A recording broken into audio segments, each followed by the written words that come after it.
Olá, irmãos, a graça e a paz do Senhor Jesus esteja no seu coração nessa manhã. Hoje nós vamos dar continuidade ao nosso estudo de Gênesis. Meu nome é Bruno, sou pastor de jovens e adolescentes aqui na nossa igreja.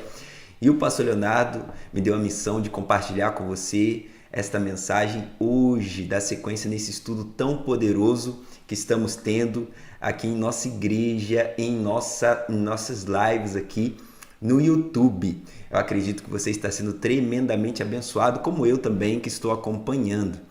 Nosso intuito comigo aqui estar compartilhando com você hoje é atingir nosso público de jovens e adolescentes que temos em nossa igreja, temos edificado há alguns anos e tem sido grandiosamente abençoado.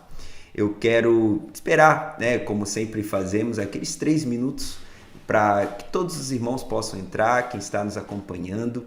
Estamos começando hoje pela manhã, pontualmente, e eu acredito de fato que o Senhor vai falar com você poderosamente. Mas antes, não se esqueça de se inscrever em nosso canal. Você que hoje está participando com a gente, que talvez é a sua primeira vez, ou você que já está acompanhando o nosso estudo já desde o início. Hoje é o 7º episódio, mas ainda não se inscreveu, então se inscreva no nosso canal. Não deixe de curtir também, é muito importante para nós, porque quando você curte, você está dizendo para o YouTube que esse vídeo é bom e ele vai recomendar para outras pessoas também, ok? E também vá lá na nossa página no Instagram, nos siga e compartilhe para outras pessoas esse estudo.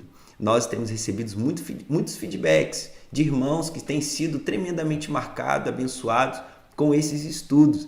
E por isso eu acredito que muitas outras pessoas também podem receber, ok? E por isso, então, compartilha aí no seu WhatsApp, aproveita esse tempinho para você compartilhar nos grupos. Talvez não são tantas pessoas que vão estar acordadas agora, mas quando elas verem a mensagem, elas vão lá, vão clicar e vão ver esse vídeo e vão ser abençoadas. Amém? Bom, lembrando a você que esse vídeo vai ficar gravado aqui na nossa playlist no YouTube. Então você pode também recomendar esse vídeo posteriormente após essa live, ok? Então não se esqueça, compartilha, é muito importante para todos nós, ok? Bom, hoje nós vamos iniciar finalizar na verdade o capítulo 1, vamos falar sobre o 6º dia. Você que tem acompanhado com a gente, já falamos sobre o primeiro dia, falamos acerca do princípio da criação do primeiro dia, falamos do 2º dia, coisas poderosas, e eu acredito que você tem sido tremendamente marcado, não é verdade? Se você tem sido realmente abençoado, dá um glória a Deus aí no seu chat, no bate-papo, em nome de Jesus, amém? Glória a Deus. Bom, antes sempre nós começarmos, nós fazemos uma oração, e hoje eu não quero fazer diferente. Eu quero orar com você para que o Espírito Santo possa nos conduzir nessa jornada, nesse dia e também durante todos os outros dias do nosso estudo. Amém? Bom, então onde você está, você pode fechar os seus olhos e orar comigo, em nome de Jesus. Amém. Senhor, nós queremos orar porque estamos aqui, Senhor Deus, debaixo da bênção do Senhor, da luz do Senhor, crendo, Senhor Deus, que o Teu Santo Espírito nos ilumina. Crendo, Senhor Deus, que a Tua graça é a fonte da nossa vida para que nós venhamos compreender, entender e conhecer tudo aquilo que o Senhor tem para nós. Estamos estudando nesses dias o primeiro livro, o livro da semente, o livro, da Gênesis do Senhor, porque nós queremos de fato entender tudo aquilo que o Senhor tem para cada um de nós. Não queremos apenas um conhecimento natural, um conhecimento mental, mas queremos, Senhor Deus, um conhecimento espiritual, a revelação dos céus. E é por isso que nós oramos a Ti. Oramos porque cremos, Senhor Deus, que o Teu Espírito fala. E é por isso que nós abrimos o nosso coração, o nosso ouvido para ouvir a voz do Teu Espírito. Nos guie neste dia, em nome do Senhor Jesus. Amém. Amém. Glória a Deus. Bom, vamos ler a nossa leitura hoje. Vamos ler a partir do 6º dia no livro de Gênesis, capítulo 1. Vamos ler a partir do versículo 24, ok? Gênesis 1, 24. E diz assim a palavra de Deus: Disse também Deus: produza a terra seres viventes, conforme a sua espécie, animais domésticos, répteis e animais selváticos, segundo a sua espécie, e assim se fez. E fez Deus os animais selváticos, segundo a sua espécie, e os animais domésticos, conforme a sua espécie, e todos os répteis da terra, conforme a sua espécie. E viu Deus que isso era muito bom, melhor dizendo. Também disse Deus: façamos o homem à nossa imagem, conforme a nossa semelhança. Tenha ele domínio sobre os peixes do mar, sobre as aves dos céus, sobre os animais domésticos, sobre toda a terra e sobre todos os répteis que rastejam pela terra. Versículo 27.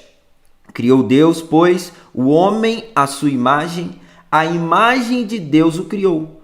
Homem e mulher os criou. E Deus os abençoou e lhes disse: sede fecundos, multiplicai-vos, enchei a terra e sujeitai-a. Dominai sobre os peixes do mar, sobre as aves dos céus e sobre todo animal que rasteja pela terra. E disse Deus ainda: eis que vos tenho dado todas as ervas que dão semente e se acham na superfície de toda a terra, e todas as árvores em que há fruto que dê semente. Isso vos será para mantimento. Versículo 30.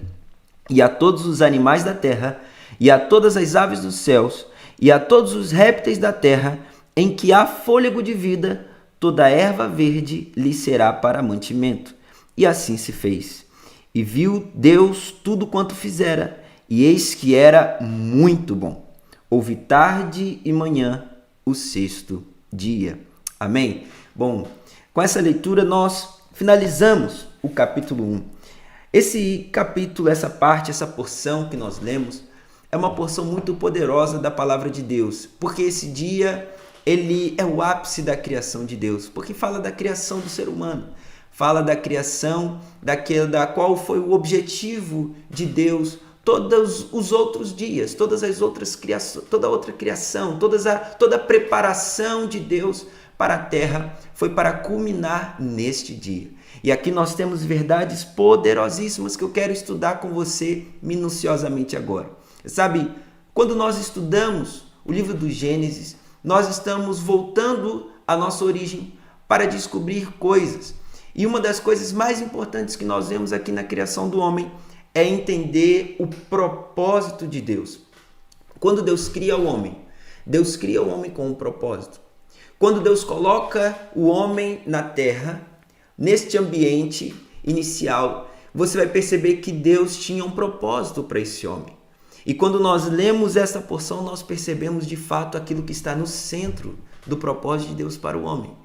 Por isso é importante nós estudarmos essa parte, porque quando nós entendemos o propósito de Deus para nós, nós entendemos do porquê que nós estamos aqui na Terra.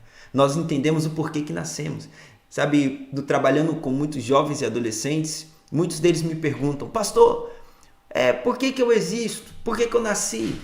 Por que eu nasci nessa família? Por que eu nasci nessas condições? Sabe, quando nós entendemos e estudamos o centro, voltamos ao início, entendemos o centro do propósito de Deus para nós, as coisas elas começam a fazer sentido, significado. E é por isso que eu quero ler com você, acompanhar com você, estudar com você. Você vai perceber que o propósito não é algo que escolhemos, mas ele é determinado por aquele que nos criou. Nós não escolhemos o nosso propósito. Simplesmente foi colocado sobre nós um propósito. Mas nós confiamos porque sabemos que Deus ele tem o melhor para nós. A Bíblia fala que o Senhor tem pensamentos bons ao nosso respeito. Com relação à criação do homem, você percebe que o homem ele foi criado nesse sexto dia. E o primeiro dia do homem é o sétimo de Deus. Isto é um sinal do propósito do porquê que nós fomos criados. Você sabe que quando Deus cria o homem, Deus coloca o homem no jardim do Éden. Você sabe que Éden, essa palavra Éden, significa delícias. Ou seja, Deus coloca o homem e a mulher no jardim de delícias. O jardim é um lugar de proveito, de deleite. Ninguém coloca um jardim em sua casa para trabalhar. Você vai perceber que Deus não coloca o homem numa fábrica para ele viver trabalhando. Não. Deus coloca o homem num jardim. Eu não sei se você já teve essa experiência, eu particularmente gosto muito de estar num quintal com um jardim, uma rede, batendo aquela brisa fresca. É muito bom, não é verdade? É um deleite, é a mesma coisa. Deus cria o homem para que o homem pudesse desfrutar. Deus cria o homem para que tanto Deus desfrutasse do homem, como Deus desfrutasse, como o homem desfrutasse de Deus. Perceba que esse desfrute era mútuo.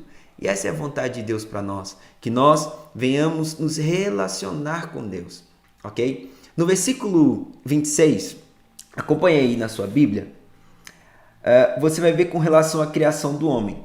Antes disso, nós lemos no versículo 24 e 25, Deus criando todos os animais. O pastor compartilhou ontem, e muito poderoso quando ele fala com relação à vida, como ela foi crescendo, como a vida ela foi avançando na sua complexidade. Aqui no sexto dia, Deus começa criando os animais da terra. Ele diz, olha, terra, produza animais selváticos, animais domésticos, répteis. E logo em seguida, você vai ver Deus falando, também disse Deus, façamos. Aqui é uma diferença muito peculiar, porque quando Deus criou os animais, criou as plantas, o verbo é diferente. Você vai ver que o verbo aqui que Deus fala é façamos. Perceba que é algo pessoal. Quando Deus vai se relacionando, vai falar acerca dos animais, ele fala produza, ou seja, a terra produziu. Mas quando foi o homem, Deus disse façamos. Ou seja, nós vemos aqui algo pessoal, algo que Deus realmente parou para fazer. Interessante que está no plural, o façamos. Deus não disse farei, ele disse façamos. Ou seja, ele estava querendo... Aqui nós vemos e percebemos que Deus, desde a eternidade, ele é um, mas ele subsiste numa comunidade entre o Pai, o Filho e o Espírito Santo. Como isso é poderoso. Aqui nós já percebemos que a vontade de Deus, na verdade, não é uma vontade egoísta, mas é uma vontade de compartilhar. Então Deus cria o homem para compartilhar com ele a sua natureza. Deus cria o homem para compartilhar com ele a sua identidade. Aleluia. Irmãos, como isso é poderoso. Você sabe, Deus não precisava disso.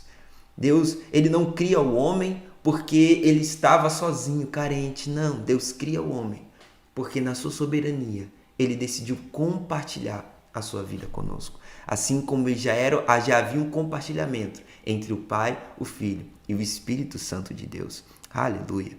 Aqui, esse verbo, façamos, é o verbo que você já está acostumado. Assa, ou seja, que é criar a partir de alguma coisa, como matéria-prima. Mas, mais à frente, você vai perceber que a Bíblia vai dizer criou Deus. Ou seja, aqui no versículo 27, você vai ver a Bíblia mencionando um criar diferente. Porque aqui, esse criar de Deus é a palavra bará, ou seja, criar a partir do nada. O que isso significa? Isso nos fala que Deus, quando cria o homem, quando ele faz o homem, essa primeira palavra, assa, do façamos, na verdade Deus cria a casca do homem, ou seja, o seu corpo, a partir de uma matéria-prima, que é o pó da terra. A mesma matéria criada para os animais. Mas existe algo que é diferente aqui. Porque quando Deus cria o homem, a casca dele, o corpo do ser humano, vem da terra. Mas quando Deus sopra o fôlego de vida, agora existia um ser que era completamente diferente de qualquer criação. Ou seja, bará. Deus cria a partir do nada. Uma criação totalmente singular, especial.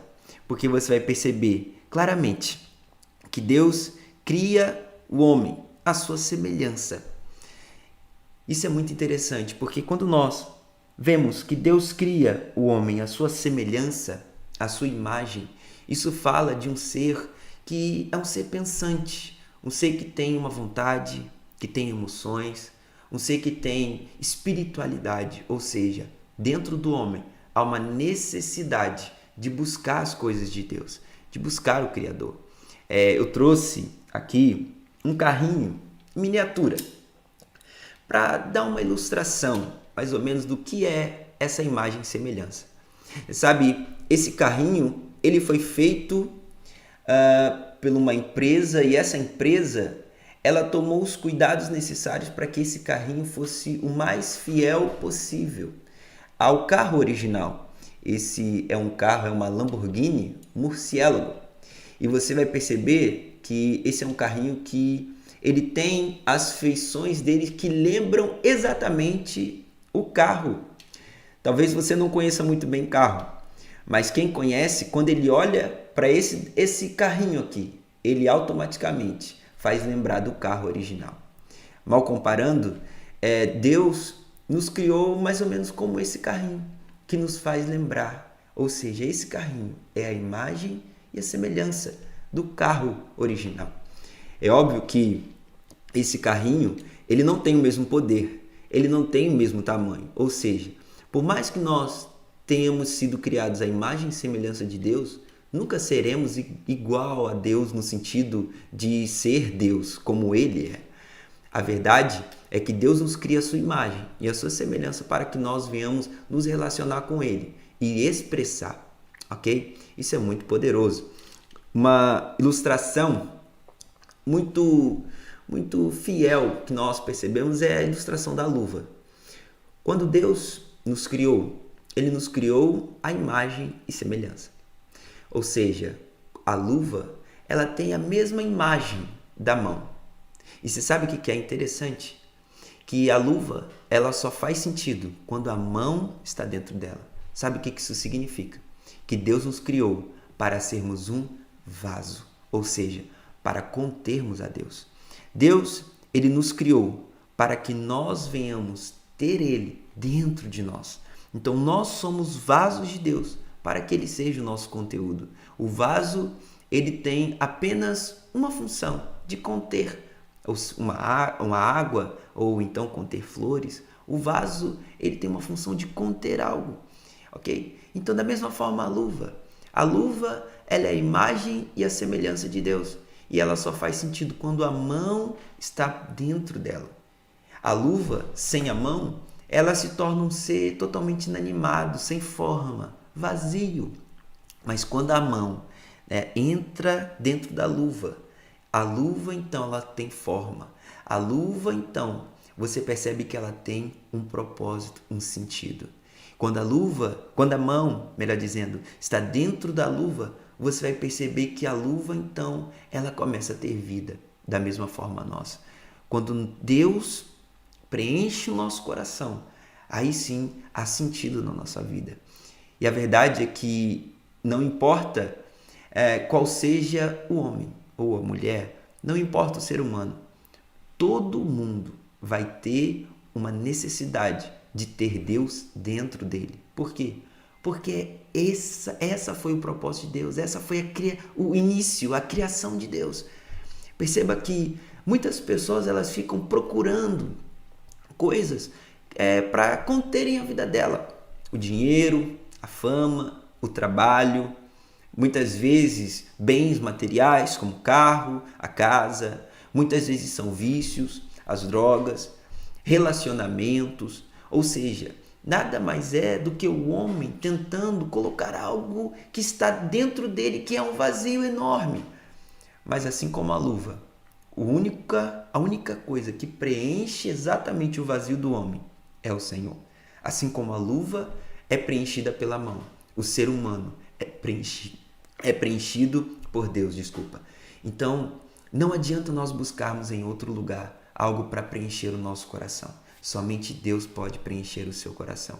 Se você está me ouvindo hoje e existe um certo vazio dentro de você, eu quero falar que somente Deus pode preencher o seu coração. Aleluia! Essa é uma verdade poderosa da palavra de Deus. Amém? Então nós fomos criados à imagem e à semelhança de Deus para que pudéssemos contê-lo e também para ter comunhão com Ele. Você sabe que nós temos comunhão com quem somos parecidos. Nós mantemos comunhão com quem a semelhança. Da mesma forma, nós somos a imagem e semelhança de Deus para termos comunhão com Deus. Temos comunhão com Deus através do nosso espírito. Se você é membro da nossa igreja, fez a escola de discípulos, você sabe que todo ser humano ele é dividido entre alma, o corpo, alma e espírito. Somos uns seres espirituais, temos uma alma e habitamos no corpo. E Deus é espírito, ou seja, Deus se relaciona com o homem através do espírito. E Deus então cria o homem à sua imagem e semelhança para que ele pudesse conter a Deus e se relacionar com Deus. Então o propósito de Deus era e ainda é entrar no espírito do homem para ser o seu conteúdo, a sua satisfação. Aleluia! No livro de 1 Coríntios, capítulo 6, versículo 17, a palavra de Deus diz: aquele que se une ao Senhor é um espírito com ele. Ou seja, aquele que se une ao Senhor através do crer da mensagem do Evangelho, ele se torna um só com Deus. Aleluia! Então nós precisamos entender que nós precisamos voltar a Deus para termos um preenchimento do nosso vazio, do vazio do nosso coração. Então Deus é o único que pode preencher. Deus quer morar dentro de cada um de nós e Deus passa a morar a partir do momento que nós nascemos de novo. Essa é uma verdade tão poderosa que nos faz voltar ao projeto original. Por quê? Porque você vai perceber que com a queda o homem acabou se desviando desse propósito. Mas quando nós cremos na mensagem do Evangelho, da cruz de Deus, nós voltamos ao propósito original. Voltamos exatamente a essa posição. Ou seja, aonde Deus quer relacionar conosco. E nós temos um espírito capaz de entender e captar a mensagem de Deus. Aleluia! Glória a Deus! Então nós precisamos entender que carregamos Deus dentro de nós por toda a eternidade. Uma vez que nascemos de novo, o Espírito de Deus entrou em nós. Estamos unidos a Ele para sempre. Aleluia! Glória a Deus por isso. Nós somos um vaso, irmãos. Mas você vai ver também que nós fomos criados para conter a Deus, nos relacionarmos com Ele. Mas a Bíblia, ela vai continuar dizendo. Você vai ver que no versículo 28, Deus cria o homem para que ele também seja um instrumento. Deus cria o homem para que ele seja um instrumento. Quando eu falo homem, aqui Deus, obviamente, ele criou o homem e a mulher, ok? E interessante que quando Deus cria o homem e a mulher, essas palavras, aqui do versículo 27, homem e mulher os criou, a palavra grega para hebraica, na verdade, para homem e mulher, é sachar e nequebá. E não usualmente ish e isha. Sabe por quê? Essa palavra sachar e nequebá, elas se referem a uma diferença sexual entre o homem e a mulher. E não apenas uma questão de casal, ok? Então, essas duas palavras do hebraico, elas na verdade diferenciam a questão da sexualidade entre o homem e a mulher. Isso nos fala que Deus cria seres sexualmente, completamente distintos. E na verdade, Deus não cria um homem que parece mulher e nem mulher que parece homem. Isso nos fala que na verdade, pela criação, só existem dois sexos, o homem e a mulher. E eles são completamente distintos entre si, mas pela graça de Deus eles se completam. Ou seja, Deus cria o homem e a mulher totalmente separados e diferentes para que eles pudessem completar um ao outro. E qualquer tipo de mistura nesse sentido é uma monstruosidade acerca da criação. Então o homem foi feito para ser homem e a mulher é feita para ser mulher. Amém? E nós cremos que Deus nos cria o ser humano para ser vaso e também para ser um instrumento. O homem também foi criado para ser um instrumento nas mãos de Deus. E nós vemos aqui que Deus dá algumas direções para o homem. Olha o versículo 28, vamos ler? Olha o que Deus diz. E Deus os abençoou e lhes disse: sede fecundos, multiplicai-vos, enchei a terra, sujeitai-a. Dominai sobre os peixes do mar, sobre as aves do céu e sobre todo animal que rasteja pela terra. Aqui, Deus dá um direcionamento claro para o homem, que também está ligado ao propósito de Deus para a vida do homem, ok? Então aqui nós vemos um aspecto extraordinário. Você sabe que quando Satanás ele é precipitado na terra, acontece uma catástrofe. E aqui na terra é um lugar onde Deus precisava manifestar a autoridade, manifestar domínio. Por quê? Porque agora na terra, Satanás, junto com a terça parte dos anjos, eles eram os seres que questionavam a autoridade de Deus, questionavam o governo de Deus. E a verdade é que em nenhum lugar do universo a autoridade de Deus ela deve ser questionada. Então Deus cria o homem também com essa função, para ser um instrumento para derrotar e desfazer obras malignas.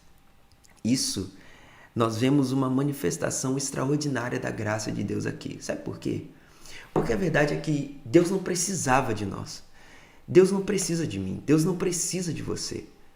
Porque se Deus quisesse, Ele poderia, no instalar de dedos, restabelecer uma autoridade sublime na terra naquele exato momento, sem precisar do homem.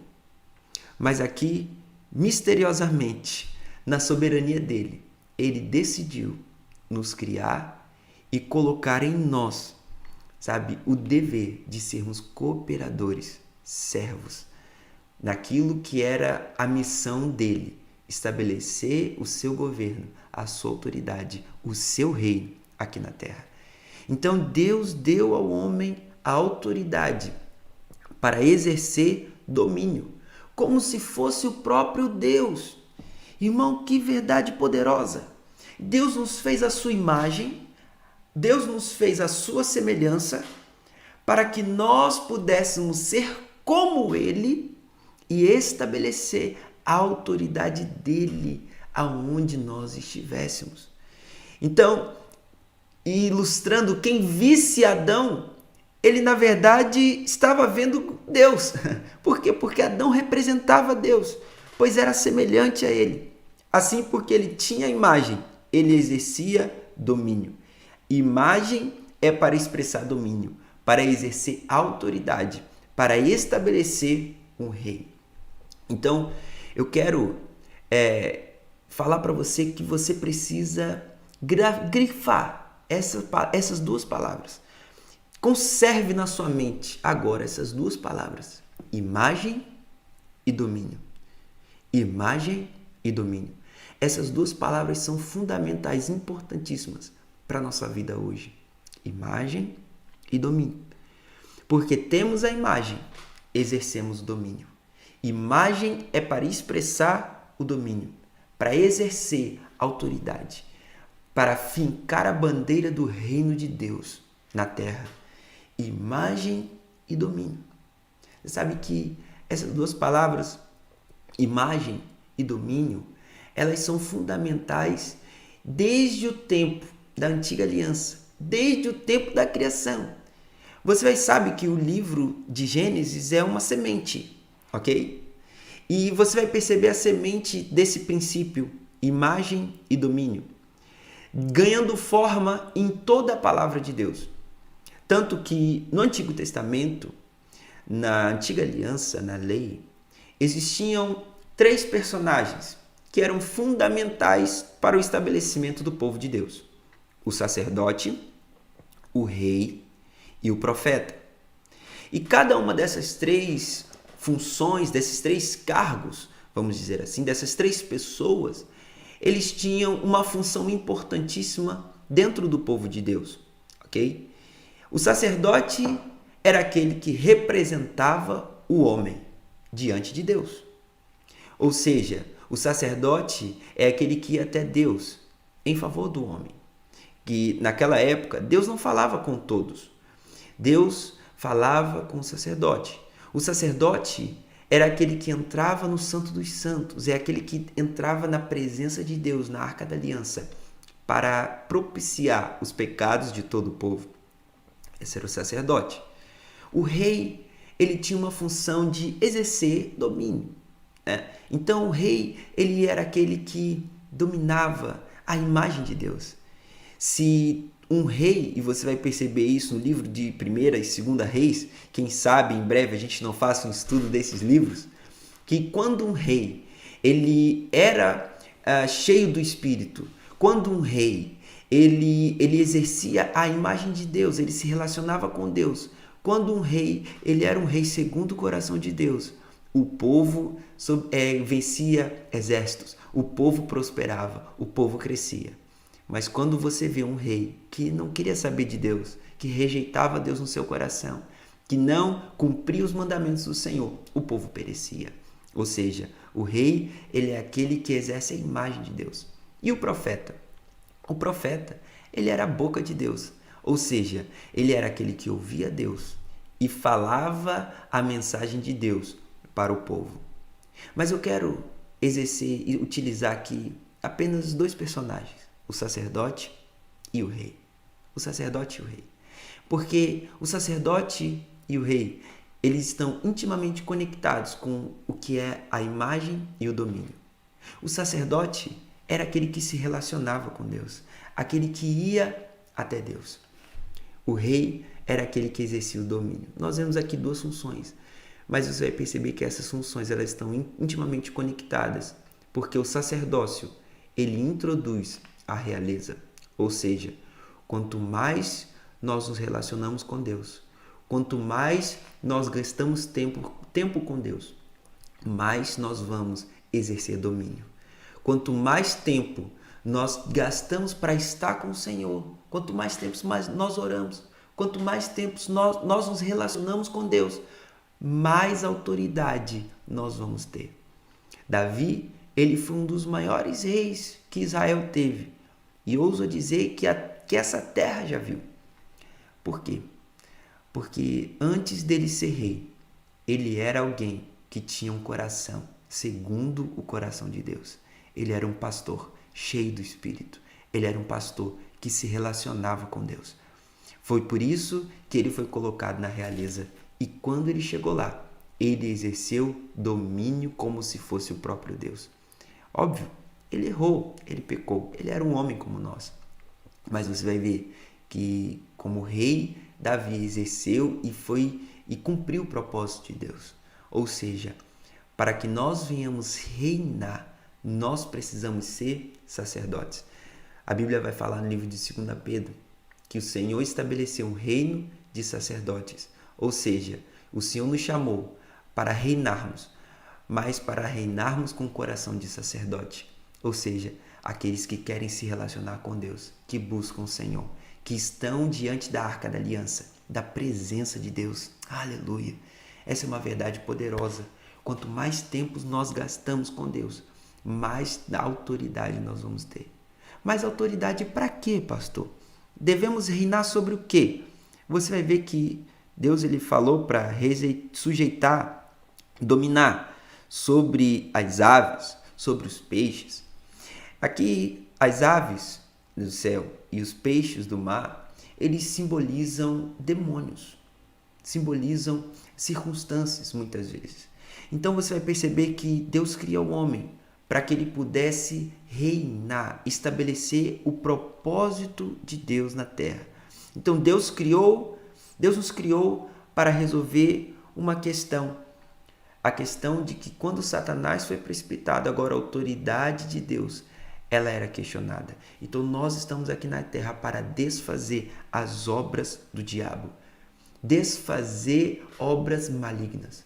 E sujeitamos as obras do diabo quando expulsamos demônios, quando curamos enfermos, quando reinamos sobre circunstâncias, situações que muitas vezes não são situações, aquilo que Deus projetou para nós. Você sabe que muitas vezes na nossa vida nós passamos por circunstâncias que são circunstâncias promovidas pelo inimigo.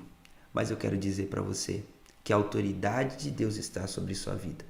Talvez você está passando por uma situação onde o inimigo tem afrontado você na sua casa, no seu trabalho, na sua família, tentado destruir a sua família.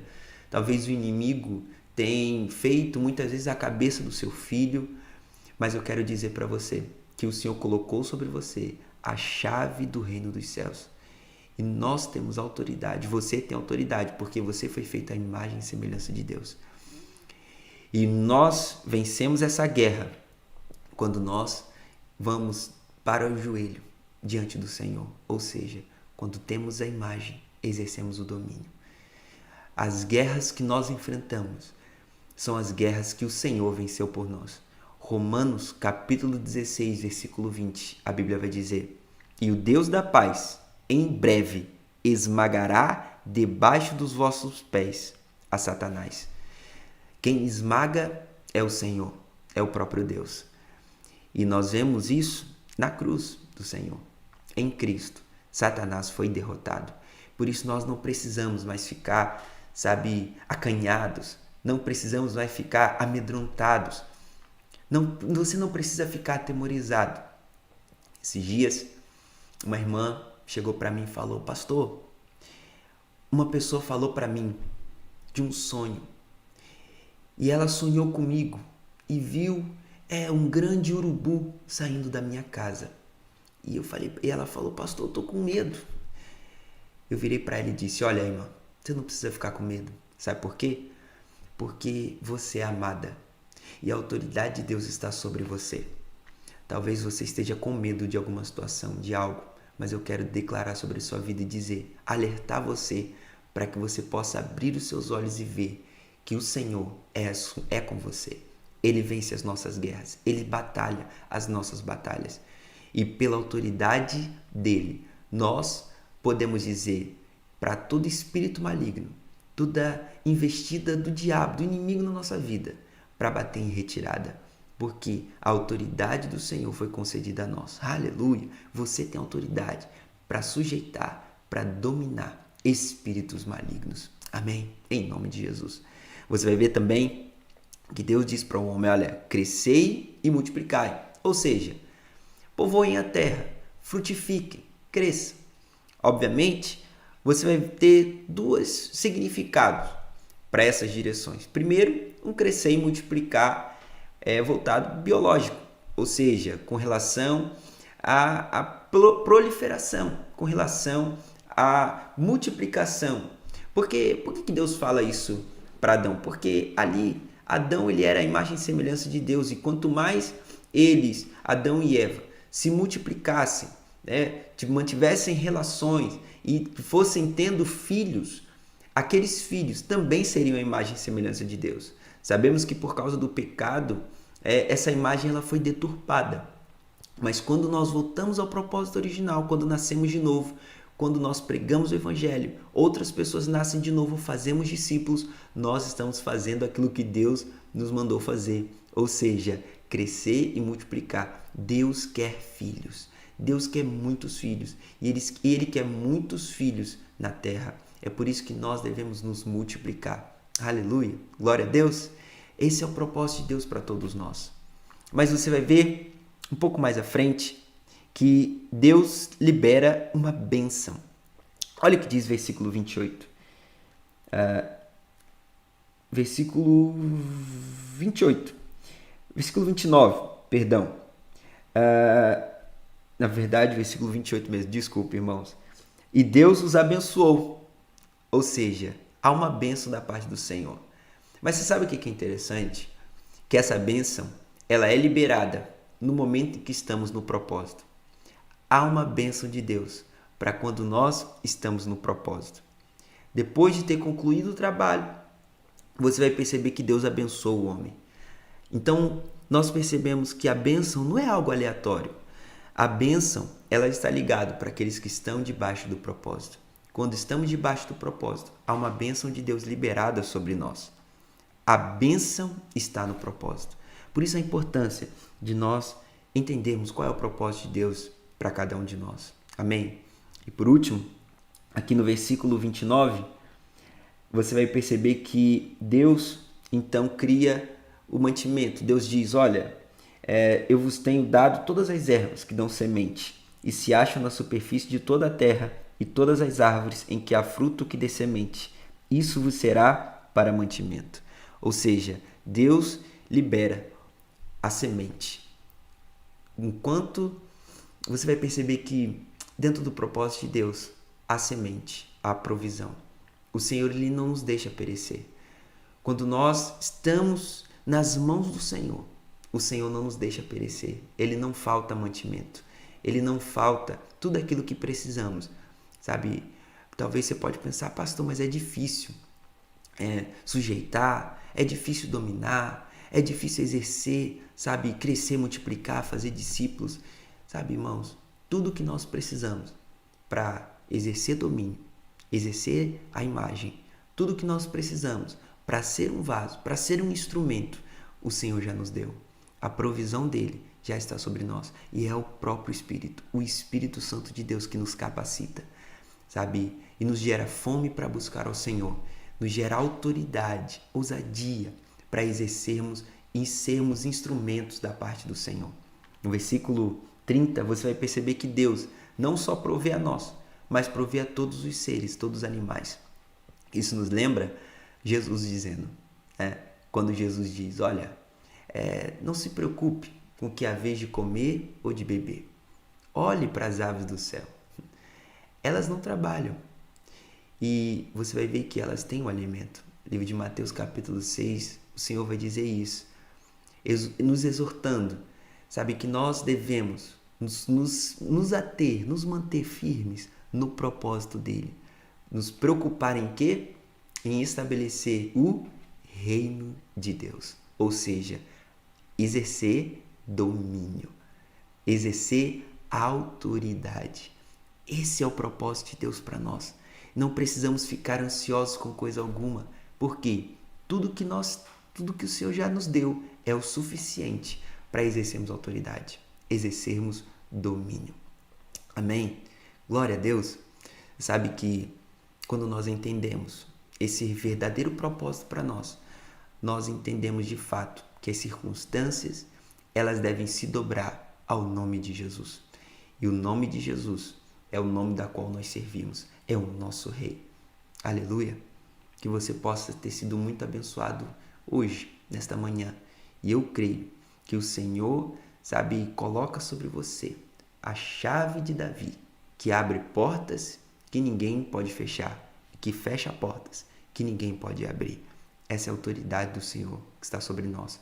Você é a imagem e semelhança de Deus e por isso você pode exercer domínio, exercer autoridade, estabelecer o reino de Deus na terra. Aleluia! Espero que você tenha sido muito abençoado nesta manhã. Creia nessa mensagem, creia e confesse em nome de Jesus. Amém? Semana que vem, na terça-feira, nós estaremos juntos novamente. Compartilhe essa mensagem com o máximo de gente que você pode, em nome de Jesus.